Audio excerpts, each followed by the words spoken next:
সংস্কার নিয়ে চিন্তার কোনো কারণ নেই। বিএনপি ক্ষমতায় গেলে জাতীয় সরকার গঠন করা হবে বলে মন্তব্য করেছেন দলটির স্থায়ী কমিটির সদস্য আমির খসরু মাহমুদ চৌধুরী। জাপান থেকে আমদানি করা স্টিল শীট দিয়ে তৈরি ফ্যালকন এমএস পাইপেই কাজ করি। ফ্যালকন এমএস পাইপ, নির্ভরতার প্রতীক। এছাড়া দলের প্রস্তাবিত ৩১ দফা বাস্তবায়নের আশ্বাসও দিয়েছেন তিনি। সকালে রাজধানীর ইঞ্জিনিয়ার্স ইনস্টিটিউটে গণফোরামের ৭ম জাতীয় কাউন্সিলে এসব কথা বলেন তিনি। আমির খসরু বলেন, নানা কায়দায় অস্থিতিশীলতা তৈরির চেষ্টা চলছে।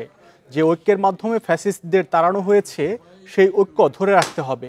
সাম্প্রদায়িক ইস্যুতে অস্থিরতা সৃষ্টির চেষ্টা হচ্ছে বলে অভিযোগ করেন বিএনপির এ নেতা।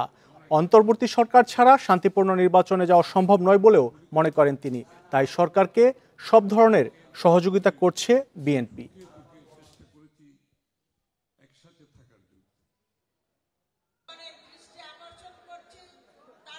জনগণের আকাঙ্ক্ষা, প্রত্যাশা এবং জনগণের মালিকানা ফিরিয়ে দিতে হলে আপনাকে গণতান্ত্রিক অর্ডারে ফিরে যেতে হবে। যুদ্ধটা ছিল কিন্তু গণতন্ত্রের, বাংলাদেশের স্বাধীনতা যুদ্ধটা ছিল গণতন্ত্রের জন্য, ফ্যাসিস্টের বিরুদ্ধে কিন্তু যুদ্ধটা ছিল গণতন্ত্রের জন্য, জনগণের মালিকানা ফিরে পাওয়ার জন্য।